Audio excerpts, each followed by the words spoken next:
Disgraced Hollywood producer Harvey Weinstein has been moved to a New York prison hospital with multiple ailments, including COVID and double pneumonia.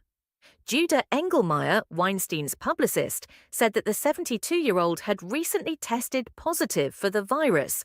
He added that his client already has diabetes, high blood pressure, spinal stenosis, and fluid on his heart and lungs. Weinstein was jailed for 23 years in New York in 2020 for the rape and sexual assault of a former assistant and an actress. The city's appeals court threw out the conviction in April, finding Weinstein did not get a fair trial. But the film mogul remains in prison in New York while he awaits a retrial later this year. He was also sentenced to 16 years in prison in a separate rape trial in California, which he is appealing against. New York City Correction Department records showed on Thursday that Weinstein was at the Bellevue Hospital prison ward, where he has been multiple times since his conviction.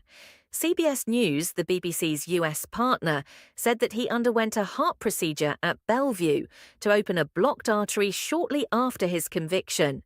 He was again taken to the hospital in April.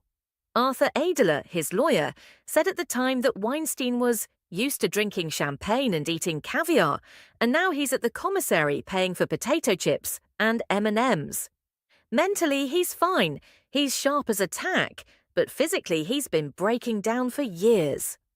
The Manhattan District Attorney's Office has recently said it intends to charge Weinstein for additional violent sexual assaults over those he was tried for after more women agreed to give evidence.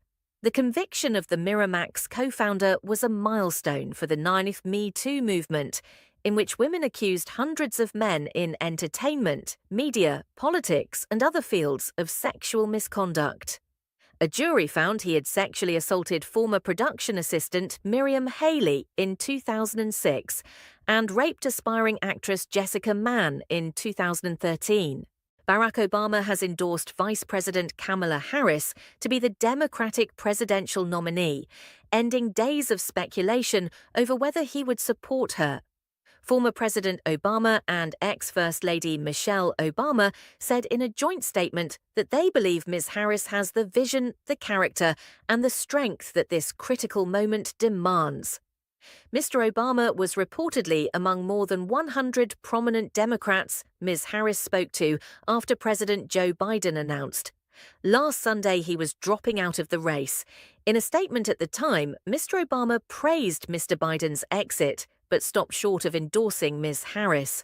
The U.S. Vice President has already secured the support of a majority of Democratic delegates, setting her on course to become the official nominee at the party convention in August. The Obamas said in Friday's statement that they could not be more thrilled to endorse Ms. Harris. They vowed to do everything we can to elect her. "We agree with President Biden," said the couple's statement. "Choosing Kamala was one of the best decisions he's made. She has the resume to prove it." They cited her record as California's Attorney General, a U.S. Senator, and then Vice President. "But Kamala has more than a resume," the statement continued. "She has the vision, the character, and the strength that this critical moment demands. There is no doubt in our mind that Kamala Harris has exactly what it takes to win this election and deliver for the American people. At a time when the stakes have never been higher, she gives us all reason to hope." The statement was accompanied by a video of Ms. Harris taking a phone call from the Obamas in which they pledged their support. "Oh my goodness," says the vice president in the clip. "Michelle, Barack, this means so much to me." Ms. Harris has held a number of campaign events across the U.S. in the days since Mr. Biden withdrew from the race. On Thursday, she addressed the American Federation of Teachers Union in Houston. While the event was billed as part of her vice presidential duties, it had the air of a campaign rally, with loud applause and cheers from the audience.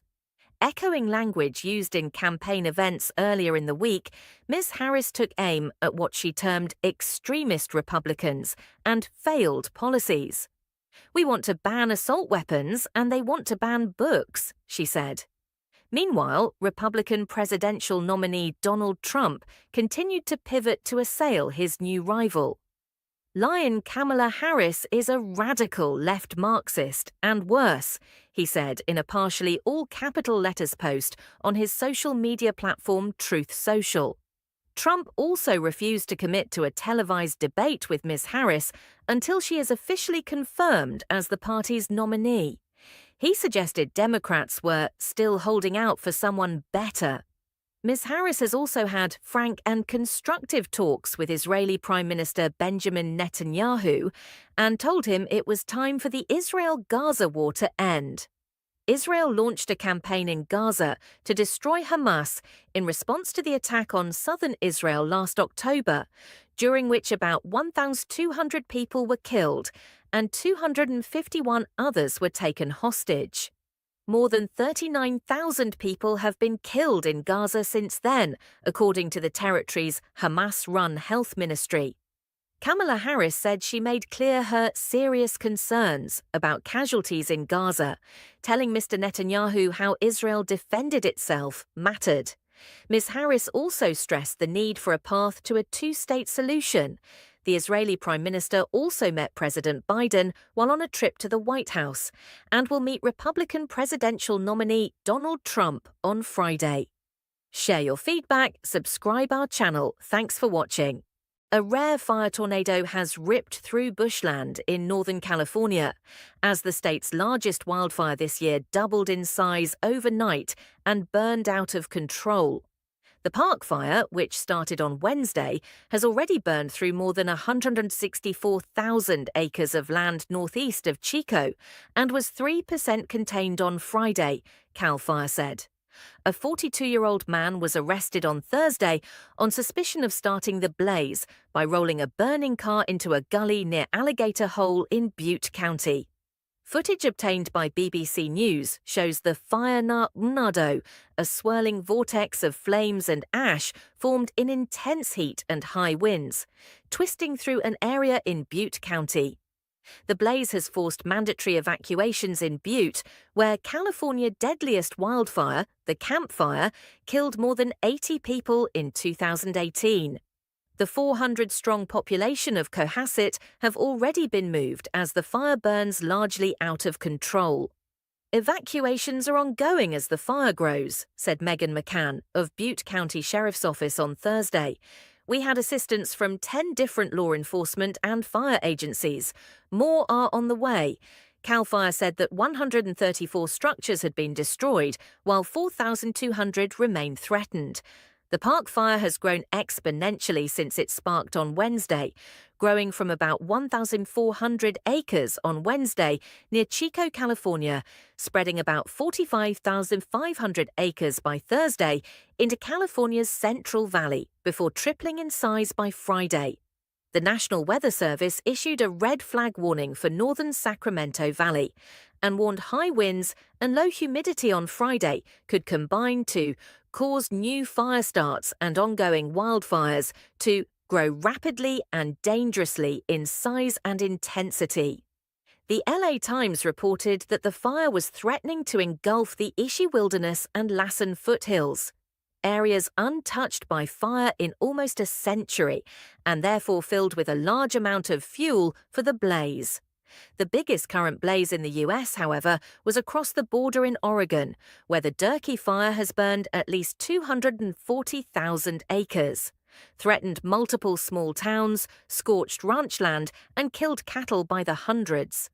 Canada is also battling large wildfires, one of which has destroyed up to half of the historic town of Jasper in Alberta, and large areas of the Jasper National Park.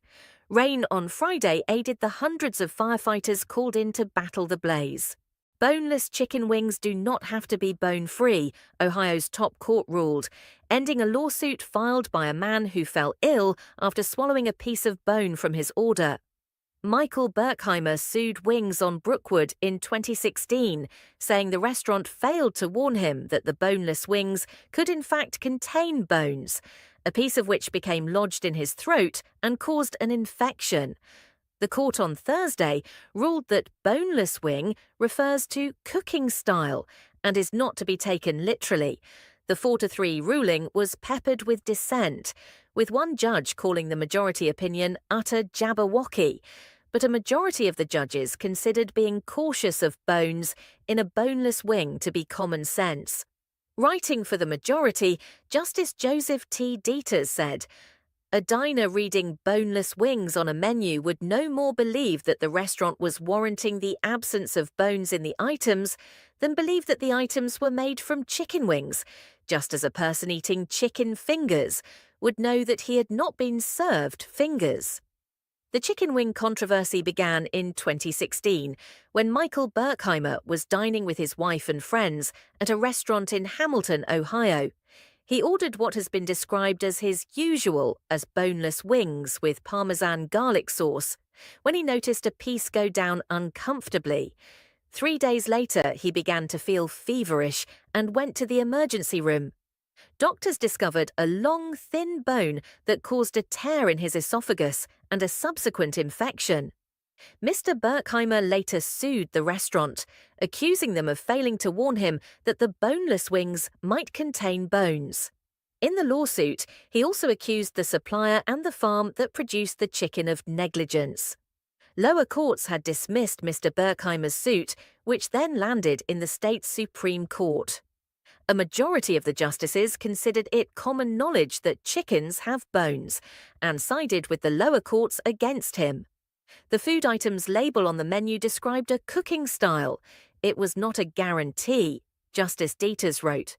However, the dissenting justices felt like the decision should have sat with a jury and not with the court's justices.